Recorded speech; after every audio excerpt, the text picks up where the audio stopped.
In this episode, it's not that there's necessarily too much stomach acid, it's that the acid is coming back up into the esophagus and damaging it. Right. And so something like these alginic acids, they by forming this raft, it holds the contents of the stomach down. Yeah.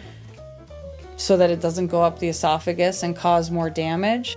The standard American diet is like 25-1 omega-6 to omega-3. And again, when that ratio is skewed, omega-6 has a very pro-inflammatory role to play, and that's why we can say omega-3 is more anti-inflammatory, because it's bringing that down and into balance.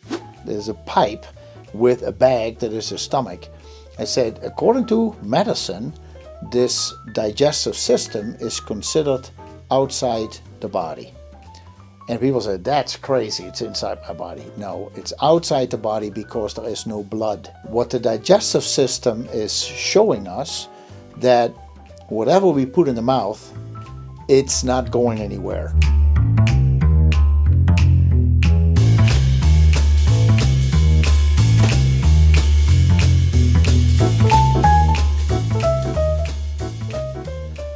Hello and welcome to Health in Focus. I am your host, Jacobus Hull. How are you doing? Today I'm going to continue my interview with my daughter, Rebecca Hull. Rebecca has been obviously in my life a long time, but also she has been part of my journey in natural medicine and has been a big part in the journey of what my wife and I are doing right now, which is running a natural supplement store, amongst other things. It's unimportant what the store is. It is important to see what we experience in a store with our customers, with products, what we learn about products, etc. My daughter Rebecca is the manager of the store, and as such, she is very much involved with the daily ins and outs, where I usually communicate, talk more with customers, and I do other things in there. But the nitty-gritty of the store, the technology, the products, the communication with reps and brokers is more her part of the show, so to say. So last time we talked about the philosophy that goes into a store, or at least that went into the store when we started it 17, 18 years ago, 2006, 2007. We also talked about some major categories that customers are interested in, and we explained more about this DSHEA Act, the Dietary Supplement Health and Education Act, and therefore what can we and can we not say in a retail store to customers. Today, we're going to talk more about reading labels. You think that is but it is not that easy unless you know. Of course, everything, when you know it, it's easy. But we have learned over the years that many people do not really read the label on the bottle. And the label tells us a lot. So without further ado, Rebecca, thanks for being back on this program. Yes, thank you. It's good to have you. Mm-hmm. By the way, it's always nice to see you. Thank you. Not just doing this all 5 days a week. All 5 days a week and more. Yeah. Sometimes in the weekend. Labels. Yes. A dietary supplement label is, for some people, very confusing, and they don't want to pay attention. They look at the front and they see what it is. It is elderberry. It's immune health. It is a hormone. It's a fish oil. Whatever. What are some of the things people should pay attention to? Oh, there's many things. Of course, again, when you get a customer coming through the door and maybe they know exactly what they want, like I need vitamin D 5,000, that's fine. We've got, 10 or 15 to choose from. And so when I walk a customer over to that section, I may be asking things like, are you, looking for a particular brand? Let's start there. Maybe they already know. If not, do they need it to be vegan or vegetarian? Mm-hmm. Because most of the vitamin Ds are not. Most vitamin D on the market right now is derived from lanolin, which is from sheep's wool. So it's not a vegan product. It's interesting, isn't it? Yeah. Because you And shear the sheep. yeah, You're not killing it. You're not poking the eyeballs out. You yeah, literally just shear the wool. yeah. But it's still an animal product, and vegans would not comply with that. Right. And there's some brands that you I think would often think are vegan or vegetarian, or they say they're vegetarian, but then they can be, from lanolin. Vegan source vitamin D, for instance, is derived from lichen. So Lichen. yeah, lichen. And so you have to be very specific if that's of concern to you. Many, many years ago, I think most of the vitamin D on the market was actually from fish liver oil, and that has changed. So now it's really, you have to look harder if you want the non-lanolin source vitamin D. And I don't know all the reasons why someone would choose that, but it is more of the old school way. And for whatever reason, at least in our experience with the brand that we have that has the fish liver oil sourced vitamin D, the soft gels are a lot bigger. So does that matter? I don't know. It's all those things that a customer could be concerned with. But the other things that you'll see in a supplement like that are like, what is the soft gel made of? Again, if it's vegan and it's in a soft gel, it's, the material is going to be different than gelatin, which is typically from beef. Right. And what's the filler oil? And honestly, that's often what sets apart, I will say, better brands than the cheaper, more mass market ones that you might find at a Walmart or stores like that. Like a lot of times in any kind of soft gel, you'll see soybean oil in those brands As an extra ingredient. As an extra ingredient. It's just sort of like a carrier oil that fills the soft gel, because you can get 5,000 IUs of vitamin D in a single drop, but they're putting it in a soft gel and they're filling that soft gel with some other materials. So paying attention to what else is in it is important. Like we have some that have safflower oil, we have some that have flax oil, some that have MCT oil from coconut. So those are all the things that olive oil. yeah, if you care about, you'll be reading the label for those things. So that's, those are all things to pay attention to. Of course, The interesting thing, by the way, is that if you look at the size of a majority of vitamin D liquid gel caps, they're almost all the same size. So if you do a 1,000 IU international unit of vitamin D, which is, I think, 25 microgram, then that is the same size capsule as a 10,000 IU vitamin D3, which means, therefore, that in the 10,000 there is a lot more oil, fish oil, and less filler. And in the 1,000 there is less oil with more filler. So true. it is just something to keep in mind, and especially, again, if you're very sensitive to certain fillers, to a soybean oil or an olive oil or flax oil or coconut oil, then you want to pick the one that actually works for you. Right. And, in like non-oil based supplements, there's other things, that we will see as very common. Sometimes fillers, sometimes they're actually like binders or flow agents. So, for instance, when they're making capsules of any compound, you'll see magnesium stearate listed very commonly because it helps the powders flow through the machinery without clogging it. And so most brands do use magnesium stearate.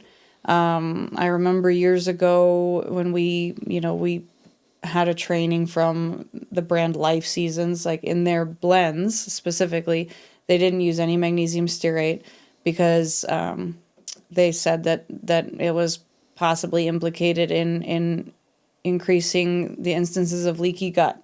And that's a huge concern these days, especially if somebody takes a lot of supplements. And so those are things to pay attention to. There's another brand called Emerald Labs that's very well known for having no fillers, binders, flow agents. It's like other ingredients is just the capsule and nothing else. And so those are, in like the dry format, capsules, tablets, those are ingredients that we can pay attention to if people care. Again, I think there's a lot of reputable brands out there that are really good at manufacturing, but in order to run bigger runs of all of these nutrients through the machines, they're having to use these flow agents. So it's interesting that you mentioned that, because I always thought that magnesium stearate was used inside the shape that holds the capsule. So the capsule, the bottom part of the capsule has to pop down to fill in, like a pan, and they got to fill right in, and then you fill them in, and then you put the top part on, and then the capsule has to pop out of the machine so that it can go on the conveyor belt, and then the new capsules come in. And I always thought that it had to do with that machine that pops the capsule out, that if you don't use that, the capsule could get stuck, and then you're going to have capsule upon capsule. That may be, and that's, I mean, same concept indeed, that it wouldn't get stuck. Right, and so people sometimes say, I don't want magnesium stearate. I get it, but it's almost necessary for most machines, at least if they're changing the technology. That would be very well possible. Then you have something like a company, your Emerald Lab, that doesn't use anything. But if it is just a trace amount of a magnesium stearate, because you can do, let's say, 20 servings, 20 times the capsules in and out, then obviously by the end you don't have much magnesium stearate before you have to reapply. But they have to do it, put it on the label. They have to say, we use that product, so we want to be completely transparent about it. Yeah.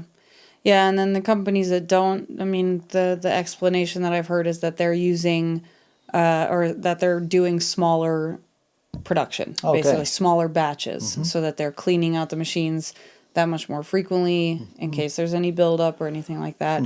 So you will see that. So those are important things on a product label, is to look at the other ingredients, to make sure that that's all, what you're looking for. Yeah. Other really important things that often get overlooked are things like serving size. Yeah. Because again, if you buy a product that, says, and I kind of have issues with the brands that do this sometimes, but they'll say, 350 milligrams, for instance, on magnesium glycinate. It says 350 milligrams on the front in big letters, and then in very small text, per serving with an asterisk. And so you have to figure out how many capsules are in a serving, and that can be misleading to people. Several brands do that, and I'm not a big fan of it, but they'll say like quercetin or NAC 1200 milligrams, but that's in 2. And so when you're standing there trying to compare apples to apples, and you see a 600 milligram and a 1200 milligram, you're going to go for the 1200, but they're the same product. They're both 600. So those are always important things to notice. And I do want to explain that when you buy a vitamin, you turn the bottle over and you look at the label on the back. So usually it is in a rectangle box. Sometimes it is an opposite color of what a vitamin is made of what the label is printed out. It could be white with a black outline. And then the top words will say supplement facts. And that's where you look, supplement facts, because the line right below that will say serving size. And it may say 1 tablet, 1 capsule, a teaspoon. It could say 2 capsules, 3 tablets, whatever it is. And then usually below that or next to that, it will say servings per container. So if you have 120 capsules and they say the serving size is 4, then you have a month's supply. Now the serving size is different than the how to use it. Sometimes you say this is how you use it. The serving size simply means that when you look at the rest of that label on the back, it will give you, let's say, 500 milligrams. So you have a certain product that says 500 milligram, but the serving size was 2. So that means that if you take 1, you only get 250 milligram. If you take 4, you get 1,000 milligram.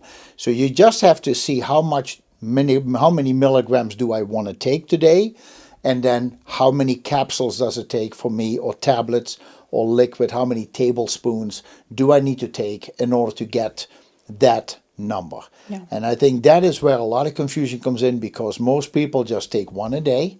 They open the bottle, say, oh, I got 120 for $9.99. Great. But you really were supposed to take 4 a day, so now you have a month supply for $9.99. This is an important part. Yeah, and then like you said, there's also the suggested use. So there's the serving size, and then the suggested use might be 2 capsules 3 times a day. Correct. And then you're having to kind of do that math to figure out how many days worth am I getting. And do you have to do as much or as little as it recommends? That's, I often show customers that there is a difference even within one ingredient. If you buy a vitamin D 1000 IUs, the suggestion is going to be 1 soft gel a day. Correct. If you buy a 5,000 IU, it's 1 soft gel a day. So Right. It's not that they're making recommendations about how much you should consume. So again, as a customer, a consumer, you have to kind of know what you're looking for, or do some outside research to see, for whatever your purposes are, what is the recommended intake. Again, like even with, for instance, with creatine, every serving size pretty much for a creatine monohydrate is 5 grams. But, I read some research about taking creatine if you have hypothyroidism, and I think if you supplement with thyroxine supplements. So, and they were studying 2 grams a day. And so again, it's like you just have to know why you're doing it and how much you should be consuming, and then go hunt down a product that's going to be the best fit for that. If somebody's trying to take, 2,000 or 3,000 milligrams of potassium a day, which they could, the capsules pretty much standard are 99 milligrams. Correct. You are going to take a lot of capsules to get that many milligrams. So if that's your goal, your best bet's going to be to get a powder, so that you can, just put a scoop in 8 ounces of water and take it that way, and get a higher potency. So, all of those things are important. Like, we carry a line of Chinese herbs, and they're in a format called a tea pill, which are these tiny little black balls. pills. Yeah. And the serving size is 8 tea pills, but they want you to take 8 3 times a day. So again, you have to ask yourself, like, am I going to do this? What's my compliance like? And there's like 200 tablets in there. Yeah, but am I going to see results if I only do it once a day? Yeah. Those are just, important considerations. The other thing that plays a role on the same label is the RDA. Yeah. So the recommended daily allowance. Well, I should do some research on it, but I heard once from a medical doctor tell me that was a standard that was set back in 1941 when the United States got attacked at Pearl Harbor and America went to war. And so there was the calculations were going on about, if we're going to send our boys and girls at the time, but boys more, to the front, and they don't have much to eat, what would be the minimum amount that an 18 or 19-year-old needs to get on a daily basis at the time, 1941. Well, we're 83 years past that, and not everybody who takes supplements is 18 years old. Even if it is not true that this happened after Pearl Harbor, the RDAs are still a very old calculation, I would say, formula. And I think it is ready for an update. If you take, for example, vitamin B12, which comes in 500 microgram, 1,000 microgram, 3,000, 5,000, 10,000. You look at the RDA, if you take a 5,000 microgram sublingual tablet of vitamin B12, it's 5,300%. Or something like that? No, 53,000%. 53,000%. Like that. So that is crazy. That is crazy. And people go like, oh my God, I'm overdoing it. I said, no, trust me, you can probably do 2 a day. But well, and there too, it would be like, it depends on your diet. People who are vegetarian and vegan would need to supplement with a lot more B12, because the most common source of it in our diet is in animal protein. Yeah. So there too, you could be shocked by the percentage of the RDA, but you do have to know, what you need as an individual. So. Yeah. So labels are very important. And also when you talk about liquids, take, for example, a fish oil. So people say, oh, I don't want to take fish oil because it tastes probably like fish. Well, that technology has changed too. It's definitely oily, but it doesn't taste like fish oil. It tastes, they add a lemon extract or an orange extract or so to it, or peach or strawberry extract to make it pleasant, but it is still oily. But a tablespoon of fish oil, which most people should be able to do, is comparable to 14 capsules. And people go like, you tell me I should do a tablespoon, 14 capsules? There's no way I'm going to do 14 capsules. So then you have a choice to make. Let's talk about fish oil for a moment. Looking at a label on fish oil, I can. There's a lot I can tell you, but I want you to explain it. We can both talk about it. Well, if I go to basics, like if a customer comes in and says I'm looking for a fish oil, then what am I asking them? Often I'm asking them if they have a format in mind, like liquid or soft gel. If they have a preference. A lot of people prefer soft gels also because you don't have to keep it in the fridge. Correct. With a liquid, once it's open, you do have to put it in the fridge.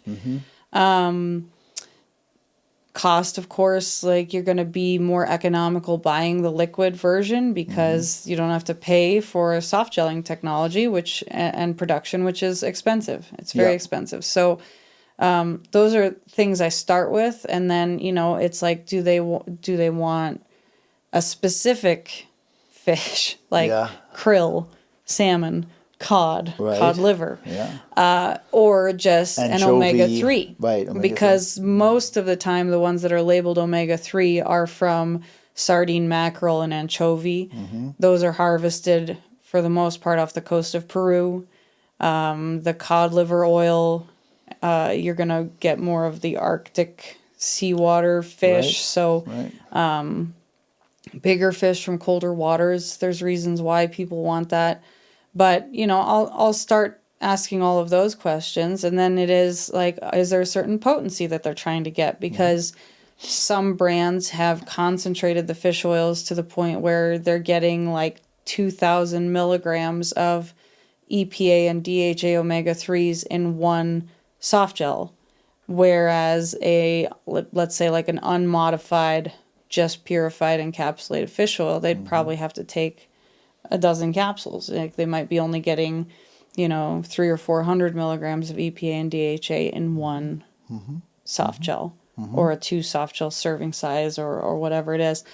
So those are all just important things. And what we see, I would say for the most part is it's like, well, yeah, I'm trying to get the most bang for my buck, trying to get the most milligrams per serving, because why would I take 6 capsules when I could take 1 or 2 of a concentrated fish oil? There's also different formats. There's a triglyceride form and an ethyl ester form, and brands like Nordic Naturals really popularized the triglyceride form, saying that it's the best absorbed. And years ago I looked up a study on that, and really what that particular study said was that either format of fish oil would get your serum levels to the same point over time, but triglyceride does absorb much faster and bring your levels up much faster. So again, I'm not, guiding people one way or another. If they're super sensitive, like in the past they've taken fish oil and they burp it up and have discomfort like that, then there are brands that do enteric coating. So now you're getting it out of the stomach and having it not open up until it's in the intestines. Nice. And that will help people with that issue. So there's all of those different approaches to just choosing a fish oil supplement. I usually ask why people want to take it. Yeah. And they say, well, it was just a good idea. And I said, well, omega-3 is always anti-inflammatory. And that's an important part to know. Now, when you look at the fish oil bottle, you will always see on the supplement fact label, you'll see how many milligrams in a serving, 2 capsules, 1 capsule, teaspoon. You'll see how much EPA and DHA you get. So omega-3 breaks down into 2 fats, EPA, DHA. The EPA is anti-inflammatory, more for heart, helps you with cholesterol, helps with joint health, and helps with depression. Really interesting. The DHA fat is more for brain health, such as focus, memory, vision, even anxiety. The DHA is very good for breast health because the breast is a fatty tissue and the DHA fat corresponds with that really well. It is also so women who have lumps in the breast or a dense breast tissue and they wanna make it as healthy as possible, they look for a fish oil that is higher in the DHA. And then it is very good for prostate health, but also it is very good for people who are suffering from a myelin sheath issue, such as multiple sclerosis, Alzheimer's, Lou Gehrig's, Parkinson's, neuropathy, because the DHA fat is good for the myelin sheath. The myelin sheath is the protective layer around all the nerves in our body. And so people who have any of the diseases I just mentioned, they do well in making sure they keep the health of the myelin sheath as good as possible, because usually it is caused by a myelin sheath damage. So you have EPA and DHA, and now you look at the label and you see which one has the most. So most of the omega-3 forms that say omega-3 will tell you that the EPA is higher than the DHA. So if that's the case, you just take that and you start calculating how much do I need. Now therapeutically, the research shows that you need roughly about 2,000 milligrams of EPA every day in order to help you with your heart, your cholesterol, your joints, or depression. If you're dealing with attention deficit disorder, anxiety, vision, focus, memory, breast, prostate, myelin sheath, then you look for a fish oil that has more DHA on the label, and then you try to go roughly 2,000 milligrams of DHA every day, so that you whatever that takes. So you take a tablespoon of cod liver oil, that will probably get you very close to 1,500, 2,000 milligrams of DHA. If you do a salmon oil or sardine mackerel oil, most of those are higher in the EPA, so you need a teaspoon up to a tablespoon, whatever, in order to get that therapeutic dose. Now, you go capsules. Some capsules they usually don't give you enough, and you end up taking somewhere between 9 and, well, some people can do it in about 3 to 4 capsules, but then you pay through the nose. It's really more expensive, and other ones will get it to you in about 9 or 12 capsules. So, and for some people it's like, I don't really care about that part. I just know it is good to take an omega-3, and so I just take one a day, no matter what it is. I'm just wanted to let people know that when you look at the label, this is what you're looking for. You're looking at how much EPA, how much DHA in one serving. Is it 1 capsule serving? Is it 2 capsule serving? And then you decide how many you want to take. So I thought that this may be interesting to explain on top of a fish oil issue, because fish oil is a very popular product, and we need omega-3s as a good counterbalance to another what we call essential fat. So omega-3 is essential fat. Omega-6 is also an essential fat. Those are the two main ones. And so the essential fatty acids simply means they're essential, but we do not make them ourselves. So we need to get it from an outside source. We can get it through food. We can get it through food supplements. And that's what we're talking about over here. So it has been shown that the majority of people take omega-6 in the food. Omega-6 is in nuts and seeds and grains and beans. And because so many people eat that on a daily basis, their omega-6 is higher. The body could very well develop inflammatory disorders, anything that ends with itis. Many times there is a connection between itis and high omega-6. And so it is good, therefore, to see if you can lower the omega-6 a little bit and increase the omega-3 to overcome inflammatory disorders. Right, and that is also often something that comes up in conversation with customers about omega-3s when they say, how much should I take? Again, I'm not here to make health recommendations to people. Like ultimately, I do feel that customers need to come informed, or are they working with a physician? What does their physician say? But ultimately, with my understanding with omega-3 and omega-6 is it's more about a ratio. So it's a 3-to-1 ratio. Omega-6 to omega-3 would be ideal or healthy. I don't think it's necessarily like desirable or even reasonable to think that you would ever get them equal. Yeah. But the standard American diet is like 25-to-1 omega-6 to omega-3. And again, when that ratio is skewed, omega-6 has a very pro-inflammatory role to play.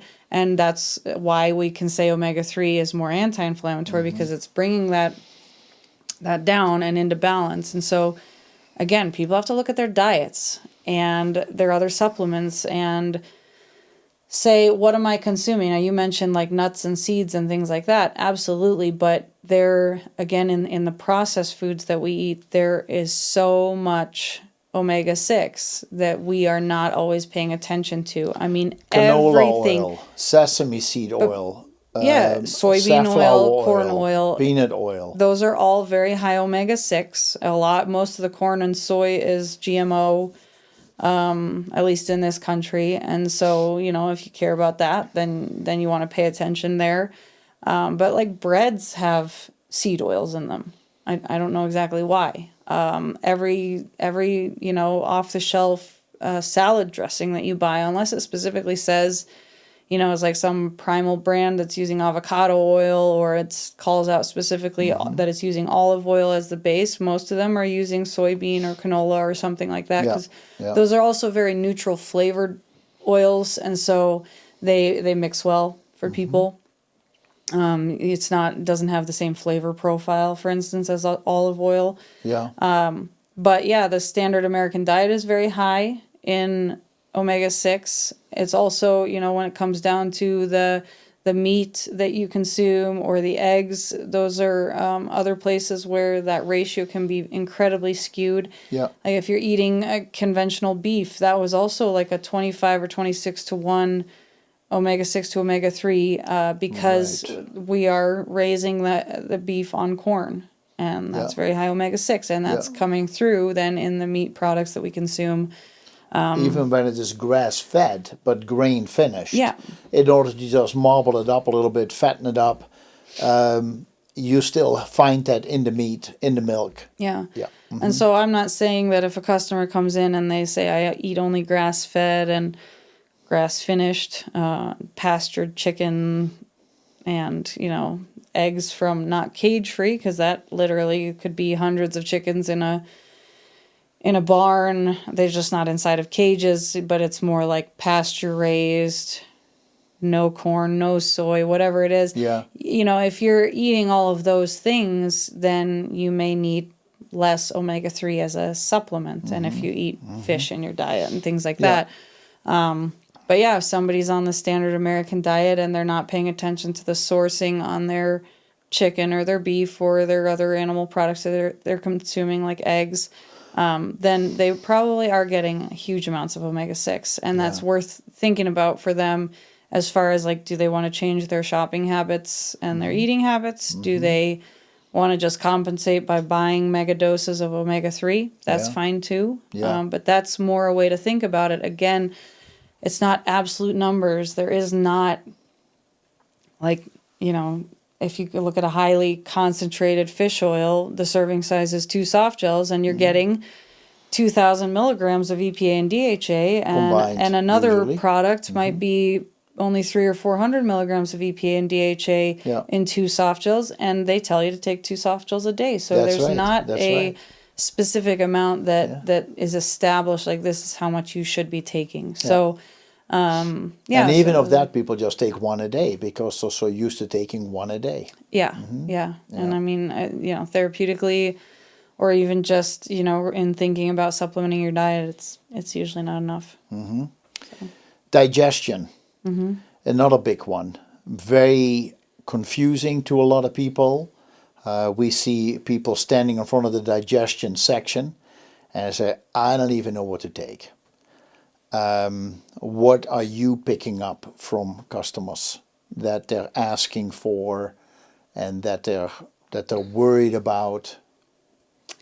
Well, I would say right now the typical digestive disorders are things like the IBS type symptoms, like diarrhea, looser bowel movements, cramping, constipation on the other side of it. Those are kind of and then acid reflux. Acid then reflux. you're talking more upper GI. Yeah. So those are all big concerns that we see, and I take different approaches to all of them. I tend not to try to recommend too many things. It's more like people do need to be informed, and again, we in our role can't diagnose or treat or cure. So I can make suggestions. Like if somebody's had their gallbladder removed, there are enzyme formulas that specifically focus on lipase enzymes for digesting fats, and those can help those people, reduce their digestive discomfort. Or there's ox bile capsules, which is also called bile salts, and those can really help. But within that category, you see primarily probiotics, prebiotics, which are like food for the probiotics. You see enzymes. And then you'll see a huge category of products that are geared towards improving the health of the digestive tract, the lining of the digestive tract. It's things like L-glutamine and acetylglucosamine, DGL, aloe vera, slippery elm, marshmallow. These are all Mastic things gum. that help to soothe and heal the lining of the digestive tract if there's damage. So that's sort of its own category. But again, I don't always guide people to things within that section so much as that they might come in and say, I'm looking for a probiotic. Yeah. And which one should I take? And that's, where I say my knowledge, comes in more, because I have had trainings from the different brands and done research on some of the different products out there so that I could understand how to walk somebody through the 50 different options that they have. And there is a lot. There's a lot. Even bitters. Yeah. There are bitters to help people with digestion a little bit better in the stomach. There is something like peppermint gels, and those are usually enterically coated so that they open up in the intestines, and they seem to help with coating and breakdown, right? Yeah, and also I think gas and bloating too.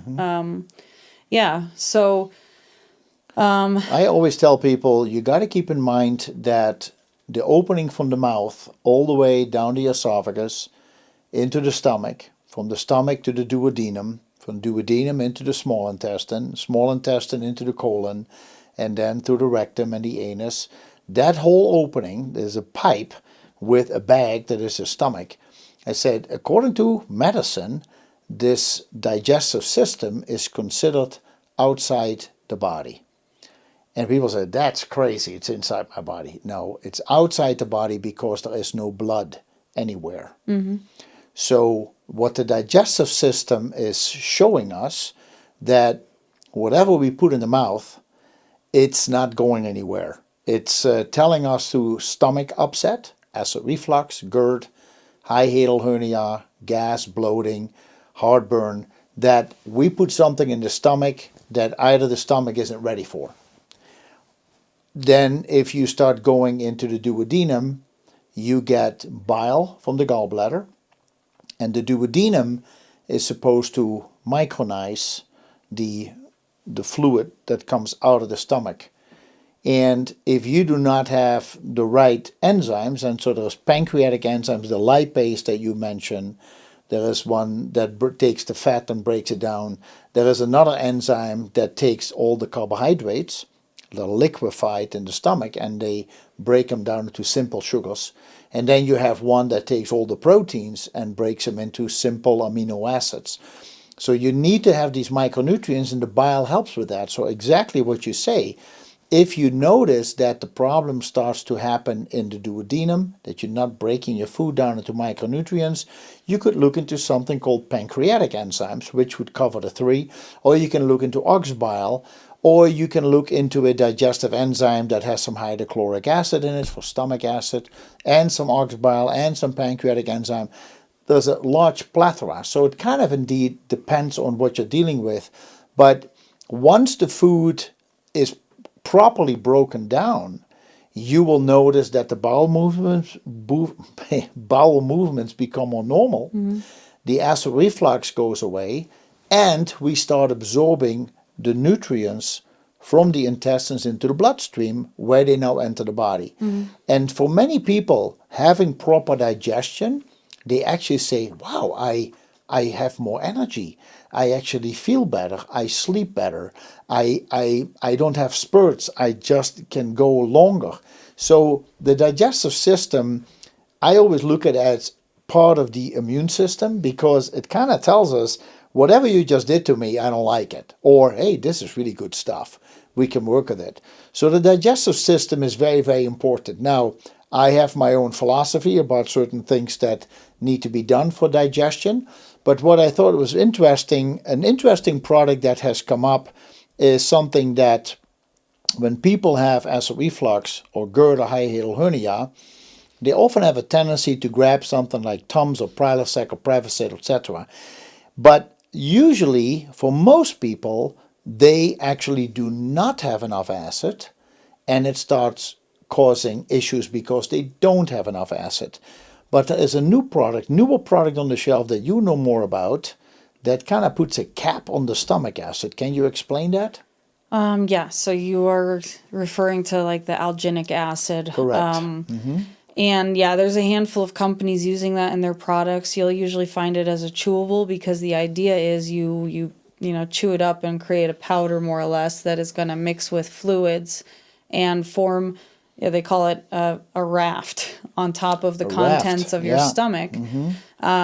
So because really the concept there is we do need stomach acid. We need the stomach to be a very acidic environment to break everything down, but also to kill parasites and bacteria that might be in our food. Right. And so it plays an essential role. So, anymore it seems like stomach acid is kind of vilified because it does cause people discomfort. And also, honestly, I hear a lot of people come in and say that they were diagnosed with something called silent reflux, which is like, I don't know, I think it's happening in their sleep. It's not, they might have damage even to their vocal cords and to the esophagus, but it's not the typical symptoms where they're feeling the burning or the pressure.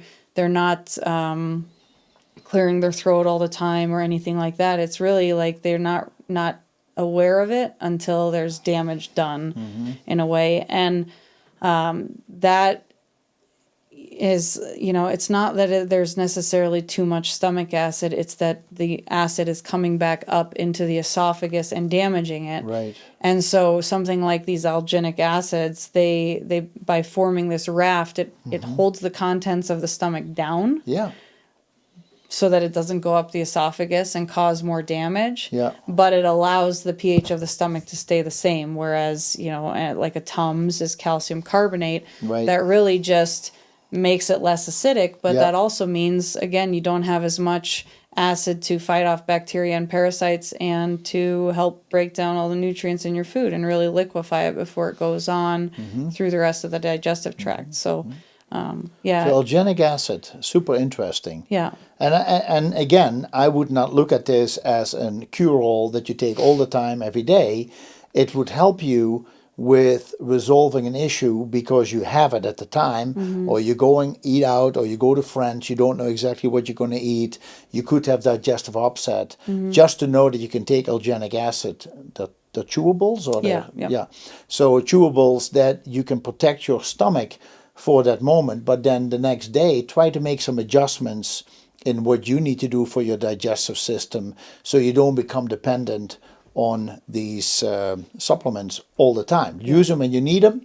So certain supplements probably be good to take them every day, but certain ones you want to understand what the real problem is and solve it. But to have this alginic acid, I think it's one of the best inventions that discoveries, I should say, that they have made in the supplement industry in the last few years, because digestive issues are a big issue. We have noticed it in the store that people come in for that. So yeah, absolutely. Well, I think we covered some great topics. I think we're going to close it up. Okay. And you have to come back, because there is other topics inside a retail store that will be interesting for people to learn more about. And I know they take more time than we have today. And I don't want to keep people watching on and on learning all this stuff. But you need to learn this. You need to understand it. If you're somebody who likes to go to a retail store and you want to learn something, it's good to listen to these interviews and shows so that when you stand in front of the shelf, that you understand how to look at labels and how to look at certain products and see why you want to buy one over the other or not. It's not about the company that you need to buy. It's not about how much money you spend or not spend. Sometimes a less expensive product is just what you need.